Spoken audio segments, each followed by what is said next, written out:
All right, so everybody should be at this place now with CakePHP.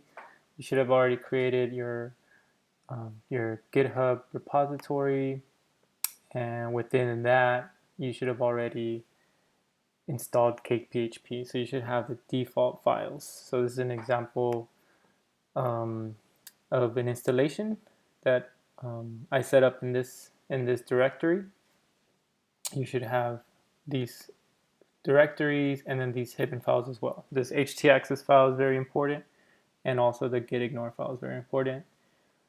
Inside your config, another thing to make sure is that in your config directory there's this app.php file. One thing to note is that this is ignored when you commit. So if you actually want this file to be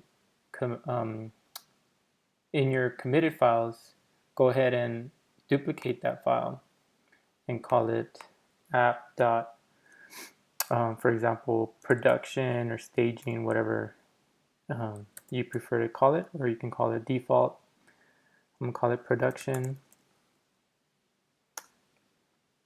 And what that does is just make sure that when I'm gonna commit the file, or sorry, when I have this specific config file, I'm able to commit it. So in other words, app.php is ignored automatically, and we want to have something committed, so I just labeled it .production. This file is ignored from the server essentially, but we still need something that we can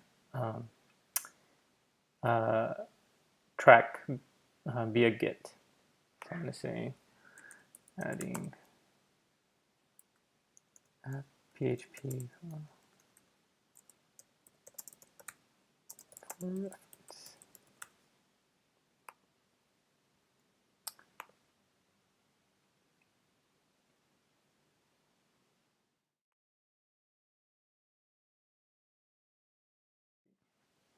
And here it kind of tells you where things are missing, or what's wrong, or what's going good.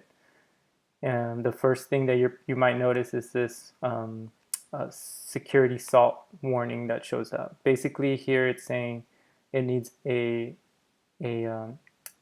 basically like a string of characters for security, and that value, that string value, is basically used to do authentication and hashing of passwords, that sort of thing. So it needs to be something unique.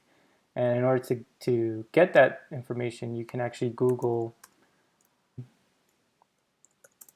salt generator.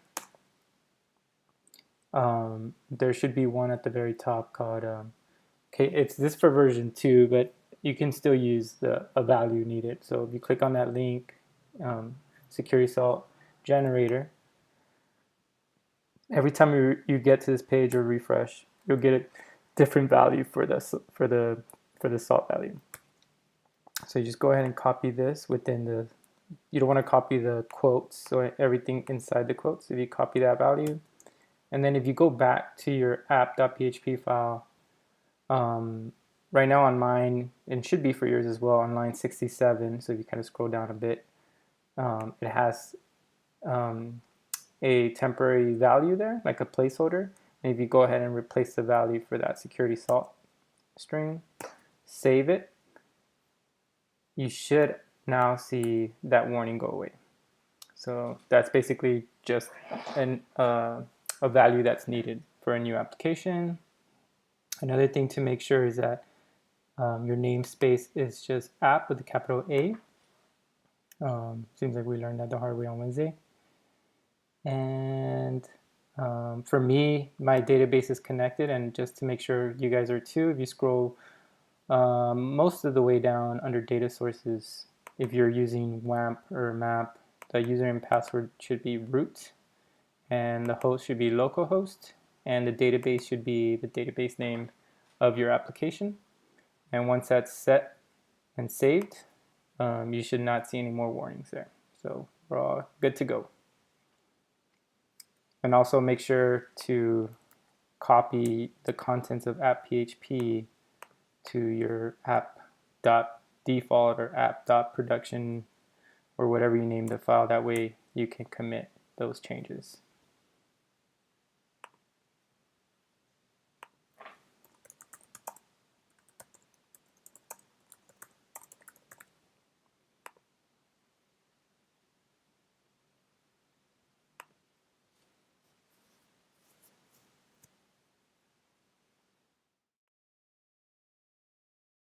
We're now going to start creating the main files needed to be able to see our data from our database. So in my example, we're doing a YouTube application. Let me go to the database so you guys can see. So I created a YouTube database. I have a users table and a videos table. And notice that I'm using the convention. So everything's pretty much lowercase. I have the table name being plural. So instead of saying user, it's users. And then I have my primary field, which is ID. Same thing with all the fields, it's all lowercase, and any multi-words, I'm using an underscore to separate the terms. So first underscore name, last underscore name, sign up underscore date, that type of thing. And I believe everybody should already have created and modified dates there. This was intended, and I'll explain in a little bit why. So now that I have my database set, I have my map, my web server running, so I can actually see the default page for CakePHP. And here, this message will actually tell you that you're seeing this because the debug mode is set to off. It's set to on. So the debug mode is on, which means that this default page shows up. Debug mode on means you'll see warnings and errors visually. If it is off, you would not see those warnings, and those warnings and errors would actually be logged. And to enable or disable the debug mode, it's in your config and then back in your app.php file. And it's actually one of the first things here. So debug, right now it's set to true. So if I were to go ahead and change it to false and save that, and then go back to my site and refresh, you would see basically your template, or your theme. So right now it's just telling me that I don't have I don't have my own versions of home.ctp, so basically a default page for it. But right now I want to see warnings, I want to see errors. The ones that don't show up in debug mode being off, you would actually see them under logs. So I can actually see all my errors here. So that same message that you see here, please replace source template pages home CTP with your own version, is actually showing up here. It'll tell me a date and everything like that. So I'm going to go ahead and enable debug mode. And I'm going to go back to seeing the default page. And now let's get started. So I'm going to go jump into my source directory. So this is where you're going to create your file. So I'm going to go to source. And then within controller, I'm going to start with the users table. So I'm going to create a new file called userscontroller.php. userscontroller.php.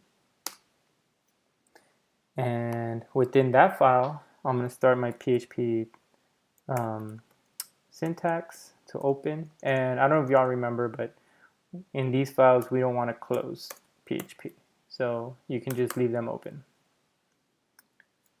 The first thing in the controller file, we're gonna call out our namespace, and again, this is the object oriented programming that we have not got into, and we're like 2 weeks away, so we probably won't. But this information you can actually copy and paste from the CakePHP documentations. But if you follow along this video, you can just type along with me. So I'm going to say namespace app and then a \controller. And then I'm going to have set a few lines underneath that, and then I'm going to extend the app controller class. So I'm going to say class users controller, because now I'm customizing the class. I'm saying users controller extends app controller. And if you remember, as far as the app controller is located here within controller, and this is basically the parent of the controllers. This one needs to exist. So this runs first, and anything in here we can extend from it. So that's why we're extending from that app controller. And we have to call it something unique. And in this case, we're calling it users. So, oh, sorry, and this has to be plural. So users controller. You can reference the name of the file, users controller.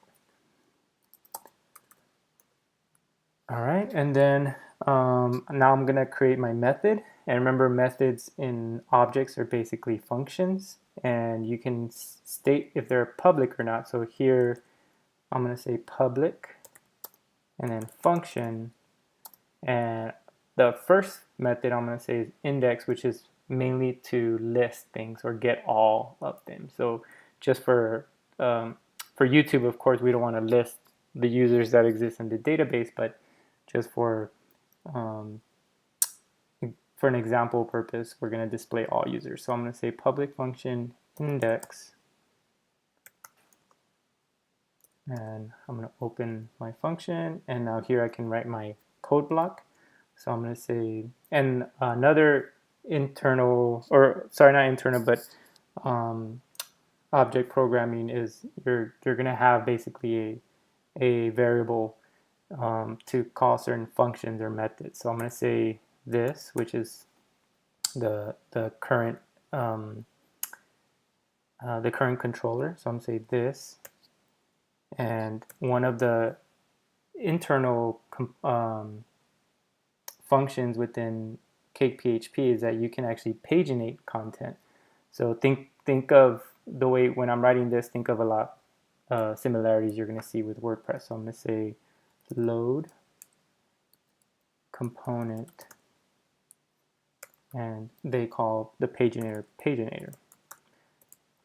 I don't expect you guys to learn this, but I would like for you guys just to write it, just to kind of understand what's going on. So I'm going to load a component, and it's called paginator, and this is an internal component from CakePHP. Now I'm going to create a variable called users, and I'm going to set the value to get the data from it. And what makes things really great from CakePHP is that it allows to get information really easily. So I'm going to say this paginator, and a method within that function, it's paginate, and I now have arguments that I can fulfill. And in this case, they want me to state what data I want to call. So I'm going to say this, and another great thing about CakePHP is that I'm calling out my users controller, and this allows me to use the model that is associated to it. So because I labeled the controller users, it by convention it knows that there's probably a user model associated. So I'm going to go ahead and set the term users, and then find, open, close, and now I can close my statement. So now I create a variable called users, and will now paginate information based on data it finds in the users table. So now I'm going to say, so at this point, this method has queried this data, but now it needs to tell the view what it can get. And to do that, you need to set information. So just very similar to when you set a session, or you set um, a, um, a GET request, something like that. You can say this set, and there's another PHP function called compact, and then I'm going to say users, and this term users is based off my variable name. So if I were to say all users, this would not work. So I would have to copy that same term. But I just want to call it users, and that reflects the variable name. So if I save that, I now have my users controller.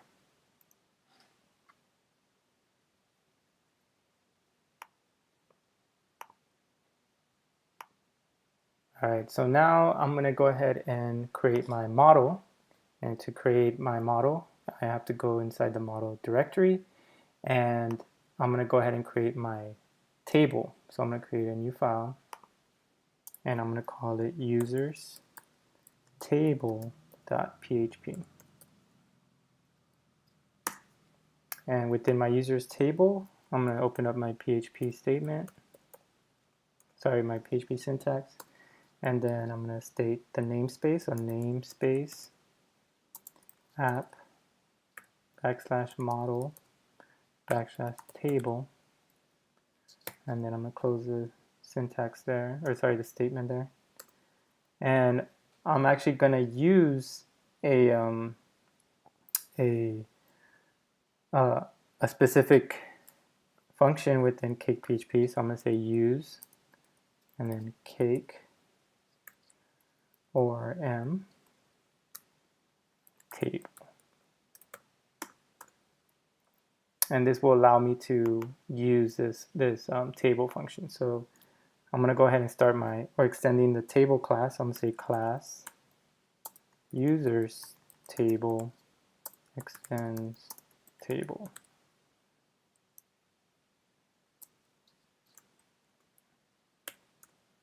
And within that, same as the controller, I'm going to create a method. So I'm going to say public function, and this is pretty much like a default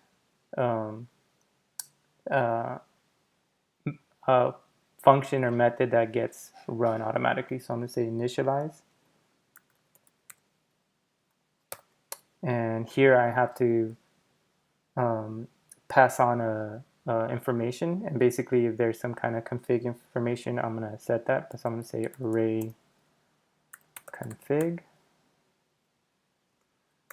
and within that function I'm going to say this add behavior,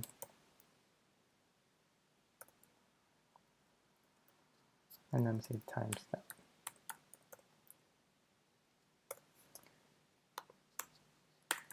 So I can actually run this users table without this public method in there, the initialize. And the reason why I wanted to state it is because this two fields, the created and modified fields, they get auto-populated when you add this behavior, this timestamp behavior.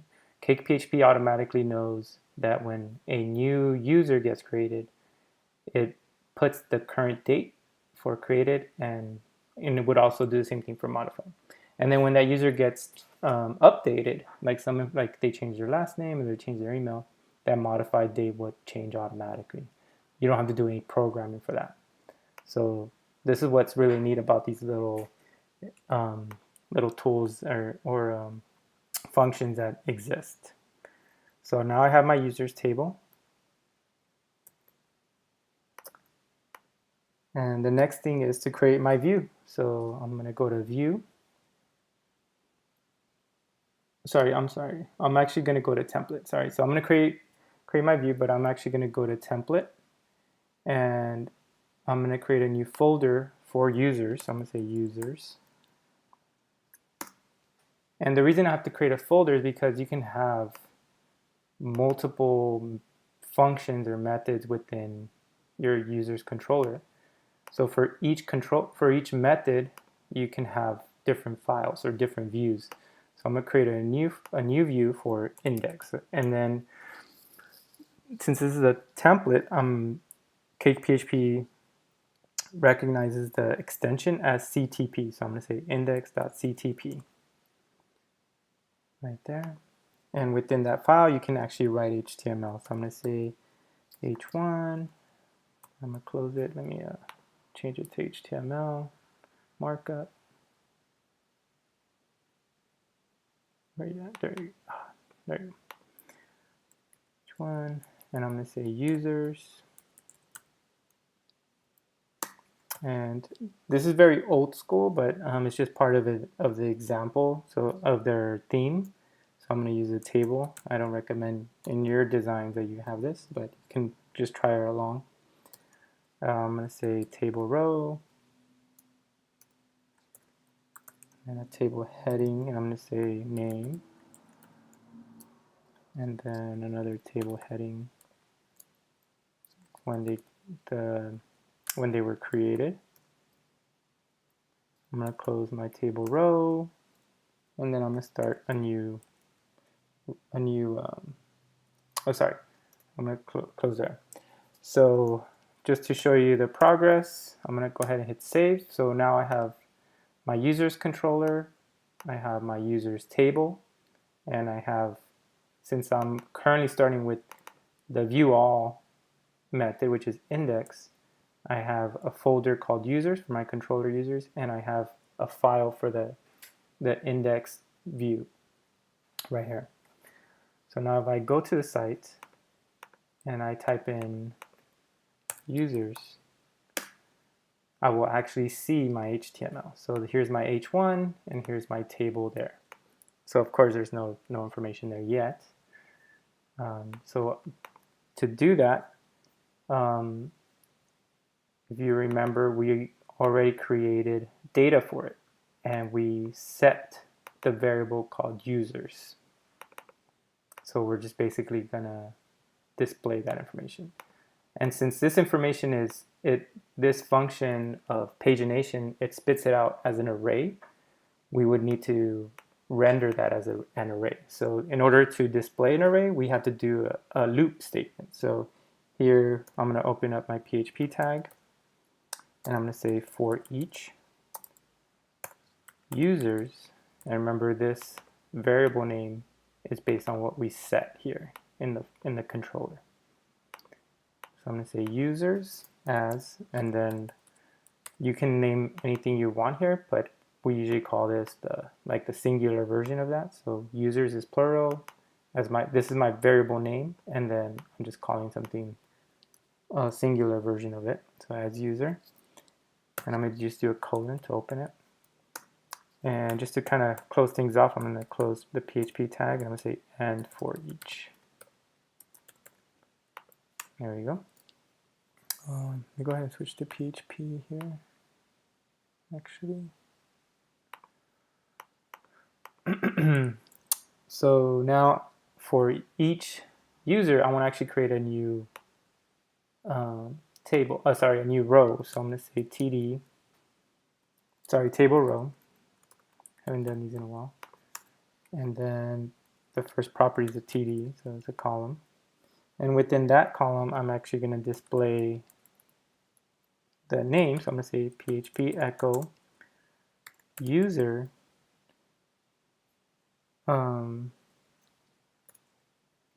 And then also another thing about the way Paginate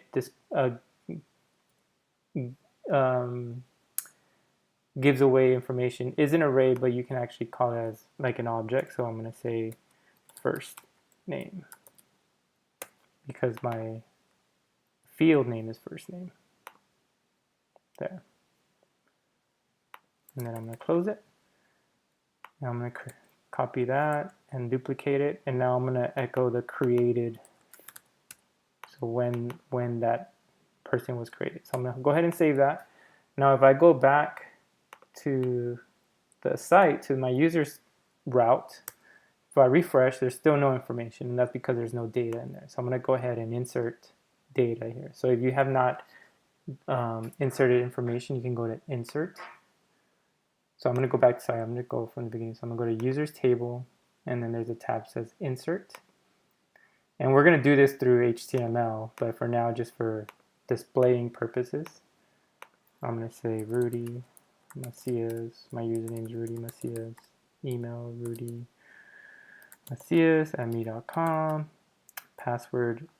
So when we would create, we would hash this information so it would be secure, but just again, for now, I'm going to just say test. And then phone number, I'm going to say 2105. And I'm going to set the date to now for all these 3 fields. And I'm going to say go. So now when I go to browse in my users table, I see data for it. But let's go see if this is reflected on my CakePHP application. And there it is. So now I can see if I had hundreds of these, it would actually display them paginated. And I believe by default, it paginates by 20. So I would only see 20 of them here. And that's what pagination is great for, because if you have thousands of rows in your database, you don't want to load all that information all at once. You want to paginate it somehow. And if I want to make changes, let's say I want to add my last name or the person's last name there, just like you would in any other variable display. I'm going to say last name. And there it is. So just to kind of recap, I have my users controller, and I extend my app controller. Then I have my users table, which extends table, which is a CakePHP function or object function. And then I created a view for my users controller, but I'm going to be placing it inside the template directory. And I created a folder called users and the method name. So in my users controller, I called my function or my method index, which is kind of like a get all type of function. And that's exactly what the query does. It will automatically know that this template or this HTML would render for this method. If you guys can get that going before Wednesday, that'll be great, and we'll continue on development. Thank you guys so much.